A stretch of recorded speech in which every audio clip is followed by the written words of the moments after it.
It is Friday, and we are working for Crusoe Friday, April 18th, 2025. Good Friday in Los Angeles. He is Sam Park. In Los Angeles, I am John Ramey. At the risk of offending Christians everywhere, I'd say every day that Crusoe publishes is a Good Friday. So that's right. They're all good. Lowercase g.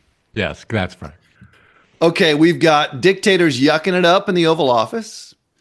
We've got Jerome Powell kind of poking the bear at Donald Trump and his response. And then we have Xi on tour. Actually, not even poking the bear. You're right, Sam. He was just stating facts. Yeah. But the sensitive orange president he tweeted back, or he truthed back. And then, Xi is on tour, President Xi of China, on a goodwill tour that, given the state of play, is, probably a good move for him. Anyway, we'll get into all of that. Not a bad one, certainly. Yeah, right. I still have to work out a Xi sells somehow, but we'll get there. Do you, then? Yeah.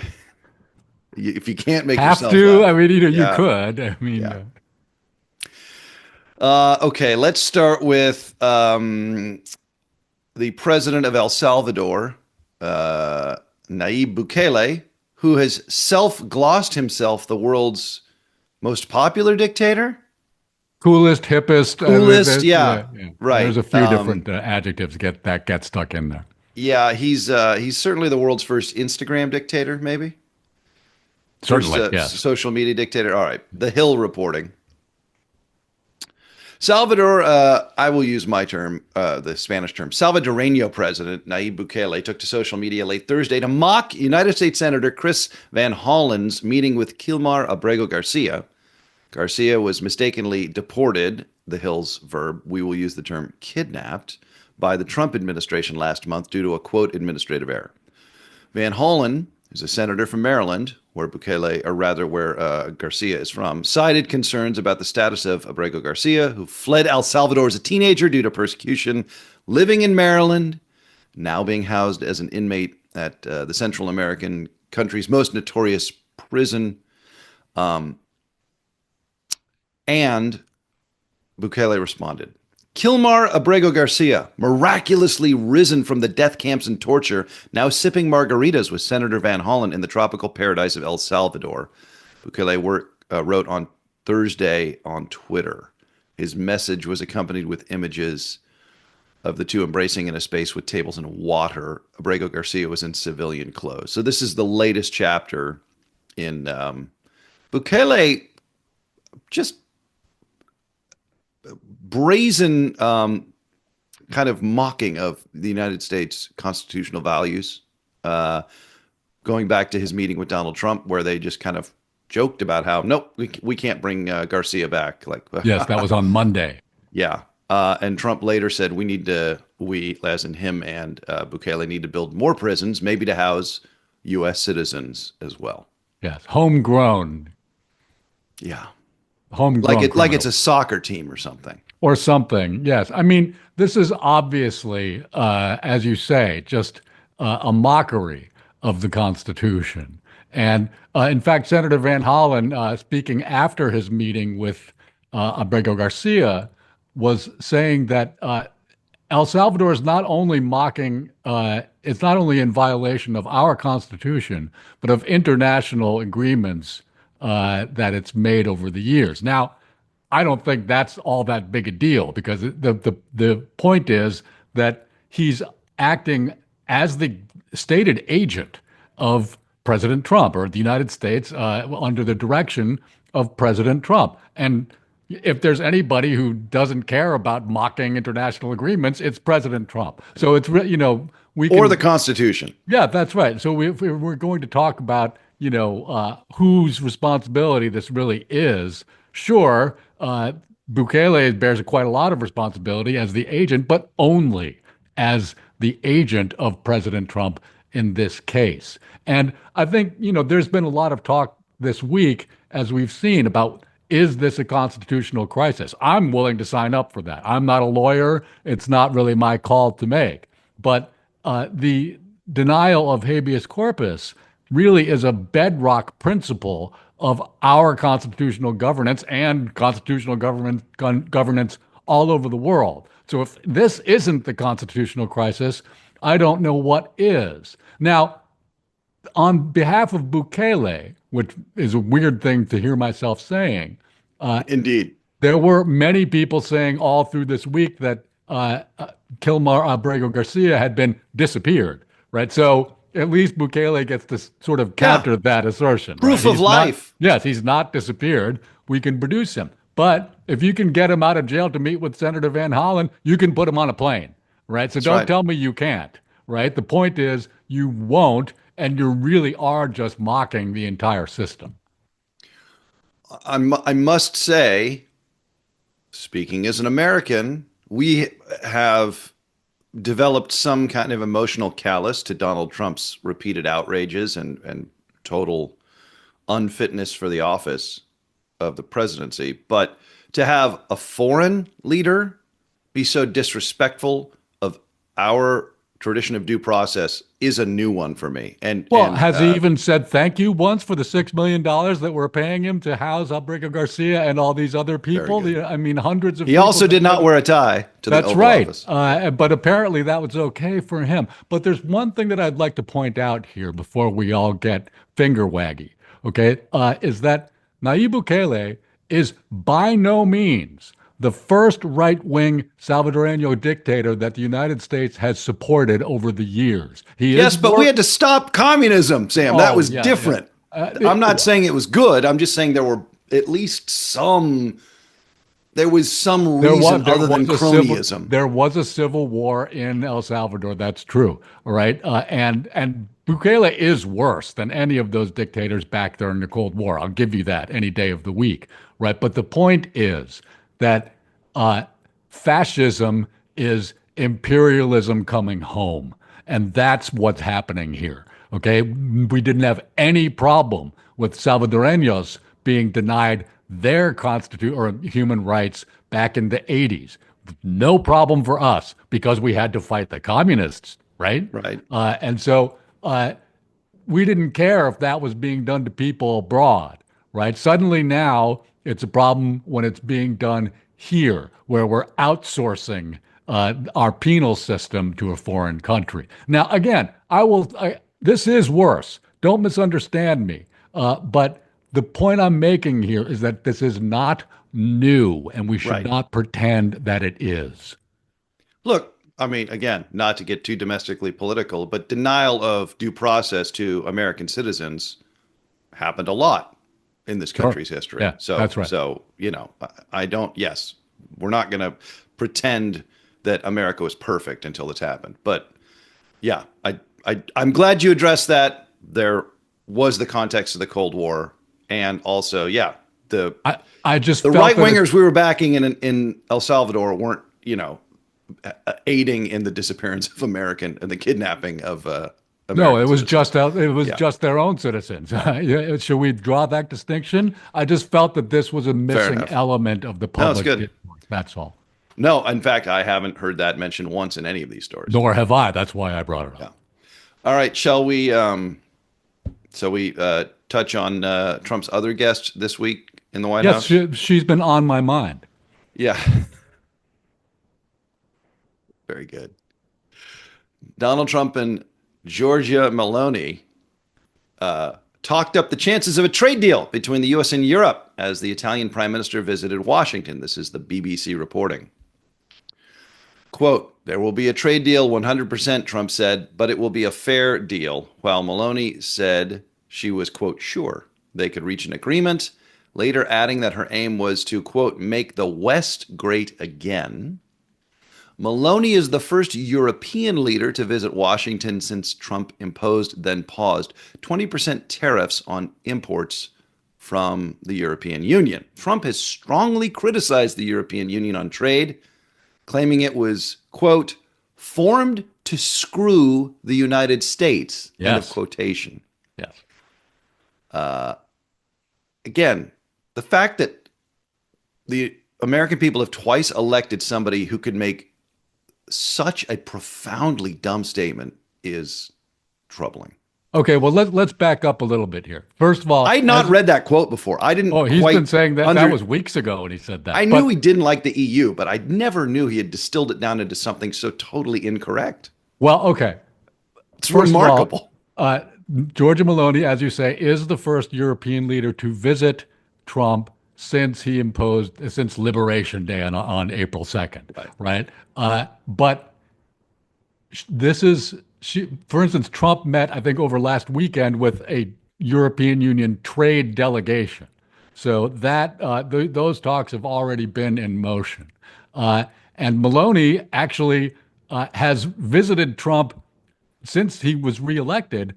This is at least the third time she had a Did she go to dinner. Mar-a-Lago? She has had dinner at Mar-a-Lago. She was at the inauguration. She was only the only European leader there, and now she's back again. And I Trump mean, and can I just say, if you're the Europeans, you are smart to send the blonde, white, reactionary lady. absolutely, right? I mean, Right. she's often referred to in European circles as the Trump whisperer, right? Because they get along very well. They clearly like each other quite a lot, and she's, the prime minister of one of the major economic countries inside of the European Union. However, uh, as far as trade goes, she has no power to negotiate anything on behalf of the European Union. In fact, the European Union's main competency is trade. That's actually the reason it was formed, was to form a trade bloc. And yes, that was partly to compete with the United States, but if you're a capitalist, competition is good. That's what you're supposed to want because competition helps lower prices, it helps spur innovation, and that's one of the things that makes market economies tick is that Also, countries that have twice torn themselves apart on the continent in the last century are less likely to do so if they're okay, friendly trading that's partners. fine, That but also doesn't screw the United States because we don't have to go liberate Europe again. that's right. But the point is that when the European Union was first formed, or even before that, when it was the European Economic Community, it was formed as a trade bloc. That was its primary purpose. And so I think this is helpful context that we can have for Maloney's visit. And it's been very interesting to monitor some of the European coverage of this visit because there's quite a lot of disagreement as to whether she was sent there by the European Union or not. She definitely had a conversation with European Commission President Ursula von der Leyen I was just before going to say, coming, yeah. but of course you would. I mean, Is Ursula issuing those orders though no, to of course people that not. high ranking? No, I don't think so. I mean, Right. the other thing about it is that Maloney faces some pressure from people inside of her own government who are to her right. She's not quite as far right as, for instance, Matteo Salvini, the leader of La Liga, or the League, which is the even further right Italian party inside of the governing coalition in Italy. So she's got a couple of different tightropes that she has to walk here, and she's handling it very adroitly, I would say. She's again, she is the right person to be doing this at this time, but it's really just. As far as trade negotiations go, it's karaoke, right? They're just sort of sitting there reading the familiar lyrics off the screen, right? There's no actual negotiation going on here whatsoever. And I think it's important that we should keep that in mind also. It's very good, just a sort of gesture to have on both sides. It helps everybody. It helps Trump. He gets to sit there and say, "Oh, we're definitely going to have a deal." No, there's no deal being It's made political so theater. far. It's Yeah, diplomatic theater. there could easily be a deal, but it's going to take a while, right? And so we shouldn't make more of this than it is. It's something that is interesting to see on TV, but that's about all. Shall we pivot to our favorite deadhead? Sure. Okay. CNBC reporting President Donald Trump today, Friday, lobbed his latest criticism at Federal Reserve Chair and noted Grateful Dead enthusiast Jerome Powell as the White House's discontent for the economic policy leader hits a fever pitch. I believe that's fevered pitch, CNBC, but that's all right. During a Friday afternoon question and answer session with reporters, Trump pointed to examples of prices going down. Quote, if we had a Fed chairman that understood what he was doing, interest rates would be coming down too, Trump said. Quote, he should bring them down, end of quotation. Again, that's rich. Powell appeared to irk Trump after saying Wednesday that the president's contentious tariff plan could drive up inflation in the near term and create challenges for the central bank in managing goals of high employment rates and price stability. Powell said Trump's levies, many of which are currently on pause, are, quote, likely to move us further away from our goals, end of quotation. Powell went on to say, we may find ourselves in the challenging scenario in which our dual mandate goals are in tension. Powell speaking to the Economic Club of Chicago.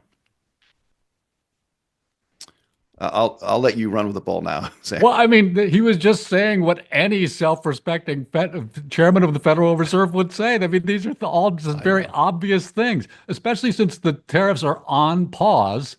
We don't actually know what the tariffs are going to be. So it's impossible for Powell to say at this point exactly what the impact is going to be when the tariffs actually come into force, if they even do. But Trump doesn't want that. Trump doesn't want anybody making any informed decision. Trump wants to yell jump to somebody and they just go, how high, Mr. President? That's right. And so that's why Trump on his social network was saying that Powell's termination couldn't come soon enough. Oh, yes. This is the European Central Bank is the ECB referenced here.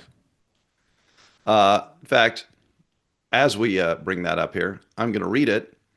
He called him too late and wrong. And then he later refers to Powell as too late. And I was wondering, is he trying to call back like what he called yes, I think that's his new nickname for Chairman Powell. Yeah, he's a nickname guy, right? This is honestly, like, nicknaming people has generally been one of his superpowers. I think he kind of missed on this one. That's just not a very good nickname. I'll be honest, I prefer George W. Bush's nicknames. But they were more benign and you know, he didn't incorporate it into his political rhetoric. But in Trump's case, I think nicknaming people is a weapon for him that he wields generally very effectively, but not so effectively in this case. That's all. Fair enough. I mean, for Bush, it wasn't. He just called reporters like baseball nicknames. Like there was a tall reporter that he called Stretch. Like sort of, affectionately in his case, I think. Donald Trump humanizing George W. Bush more and more with each passing day. Just another laughable thing about Donald Trump's social media post here. He mentions the USA is getting rich on tariffs. That's impossible to say, especially at this point, right?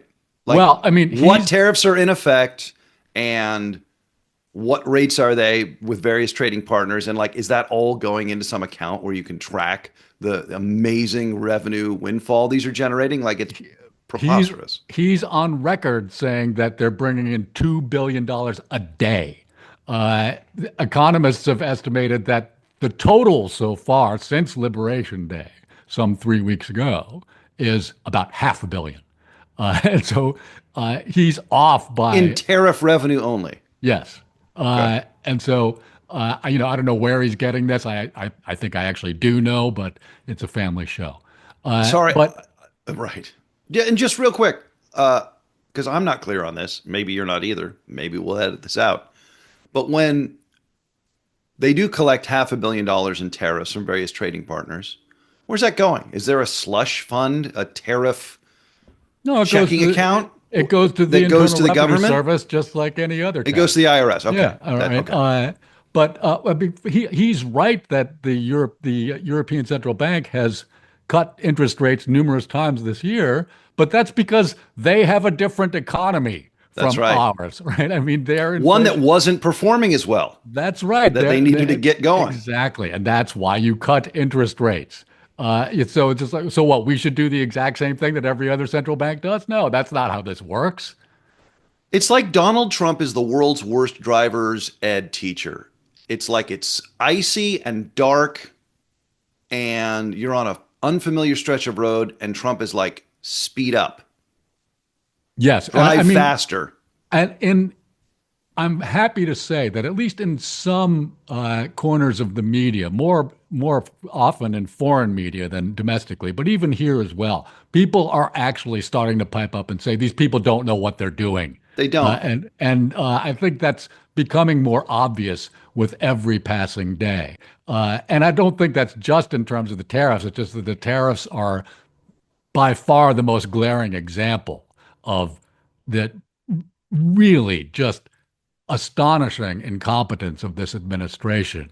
And and we've got some distance to go with this because so far, the impact of the actual economic impact of the tariffs is really yet to be felt. It's really only the impact on the financial markets that's really Right. been getting people's attention. And as we keep pointing out, investment markets are not the economy. And so over time, the tariffs will play out at whatever level they end up being, but the impact will not be good no matter what.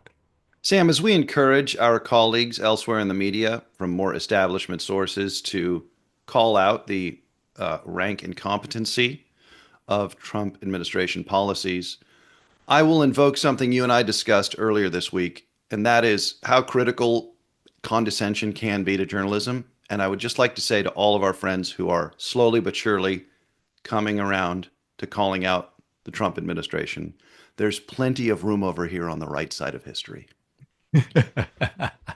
Told you. All right. Well put. Yeah. That's one of my favorites. Okay.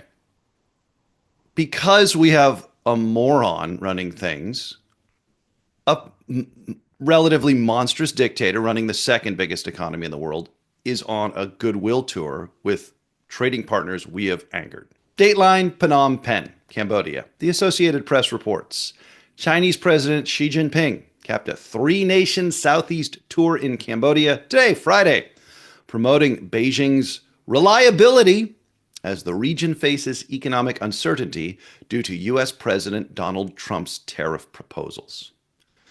China has been strongly increasing its influence in the region over the past decade, largely by exercising its substantial economic leverage. Beijing is now presenting itself as a source of stability and certainty as Trump's tariffs threaten the region's export-oriented economies, whose largest market is generally the United States.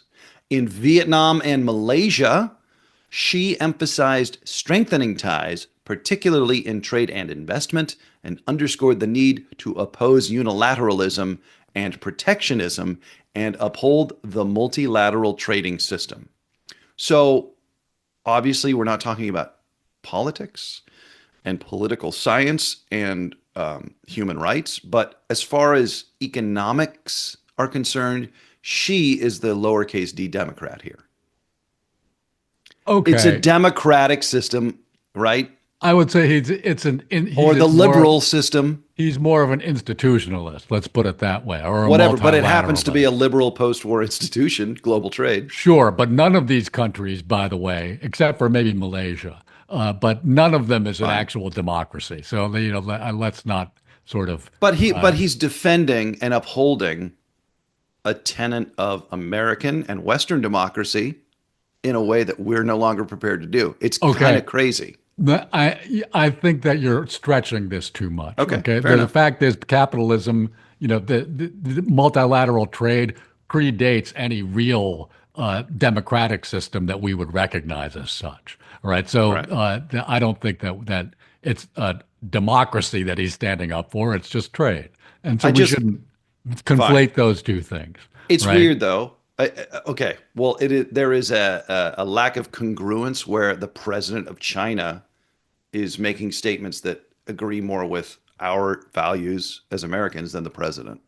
Yeah, I would go along with that. But the point that we should also mention that China in this in reference to Xi's trip is also asserting its dominance, right? As you say, but especially Vietnam and Cambodia, they export so much to the They make United States. vans, Yeah, van shoes. yes, it's an enormous part of their economy, and there's some question as to how that's going to go in the future because of the tariff regime, right? They can't stop exporting to the United States, but they can't afford to get crosswise with China either. And so we don't really know how that's going to play out. And that's why, actually, I think Xi is making this trip, right? Is to try and figure out amongst those nations and his own nation some guidelines as to how this is going to work. And I don't think that any fast answers have been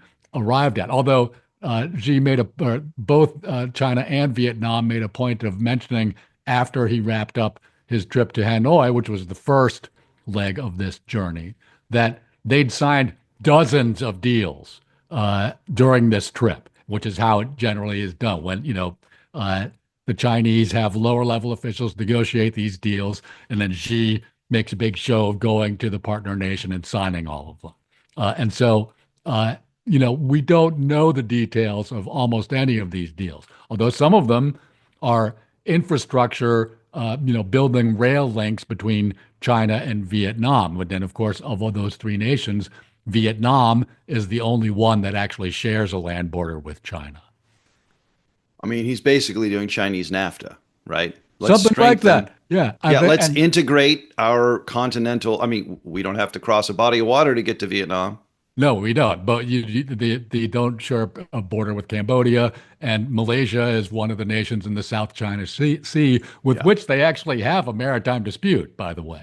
But I think it's instructive to think that uh, Xi is making this tour, sort of goodwill tour of nations in his own region, right? Trump's not doing that. Right. I mean, I guess if he wanted to go to Canada, Canada would have to let him come, but it would be Could you awkward. imagine the protests? Be Yeah, it great. would be awkward for him to do that right now. Whereas when Xi goes to all these three countries, there are smiling children lining the route from the airport to the Capitol and things like this, right? I mean, it's, all for show, obviously, but that wouldn't happen if Trump were to try to go to Canada or Mexico, much less Greenland, where uh, Vice President Vance was not really allowed to meet with anybody from Greenland. He just stayed on the base when he went there a few weeks ago.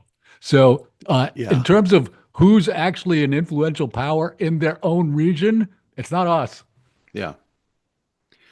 Again, when America shirks its responsibility to the world, we invite other more nefarious actors to take advantage of the power vacuum. You Yeah. know, Well, I mean, I'd like to amend that statement, actually. It's not that we're not influential in our own region. It's just that we're not doing a very good job of demonstrating that influence. Whereas Xi is making a point of saying, look at me. I can go anywhere in my neighborhood, and people, will be very happy to welcome me to their country. right, right. Whereas Donald Trump can't, he couldn't go anywhere in the United States right now without drawing a protest, to be candid. I think that's absolutely Maybe right. Mar-a-Lago. Well, yeah, exactly. But that's his home, right? I Yeah. mean, I think Florida, I think is generally rather friendly territory for him. All right. That's all I got for this week, Sam. We kind of ripped through that. It was a nice Yes. balanced Well, show. I mean, we could thing is all of these issues are things that we could go on and on and on about, but I don't think there's a lot of point in doing so, right? We wanted to sort of highlight what was going on and indicate what might happen with any of them. But so many things are in flux that there's so much speculation. Like I'm glad that we hadn't talked previously about Kilmar Abrego Garcia being disappeared because it turned out that he wasn't, right? So we don't want to be jumping the gun on anything. And it's better to have a digest of things that actually have happened. Sure. I agree with that. So he wasn't disappeared because we've seen him now, but can we still accurately say he was kidnapped? Oh, I think so. Yes. I Okay, mean, good. but There's uh, no other word for this. It's not an arrest. It's not detainment. no, he was just taken away. And there isn't a hostage element of this. Let's be fair, right? And I think that's part of why he was put on display, right? As you say, proof of life, right? It's just like, yeah, we've still got him. What are you going to do about it, right? But again, all of these things are going to play out, and I'm sure we'll return to probably all of them in the future. But things are very tenuous on all these fronts. There's so much uncertainty, which is, a term we're going to have to get used to hearing, not just with the tariffs, but with all of these issues. But as we move forward, next week we'll be coming up on 100 days of Trump's second term. So I'm hoping that current events will give us enough leeway to launch another one of our very special episodes in which we look back at Trump's first 100 days in office. And we can start with the news that broke overnight, in which Secretary of State Marco Rubio said that the United States could walk away from negotiations to end the war in Ukraine within days. And I think that is very emblematic of the Trump administration so far. And so that, I think, is what we can look forward to for next week. Okay, the review of the first 100 days of Trump's second term, I think we can already call that episode Bait and Switch. If you want, Well, the Ukraine war, for example. sure. But there's, again, 100 days is a long time. There'd be large issues involved, right? And so trying to boil it down too finely, I think, might be a mistake, right? Because Trump doesn't do that, right? He doesn't distill anything, right? He just uses raw ingredients. Right. He flings them. Yeah. There's no refinement. Whatever the opposite is of refinement. Okay, that will do it for us. Be Sam, John. Have a great weekend. Happy Easter. Happy Easter, folks.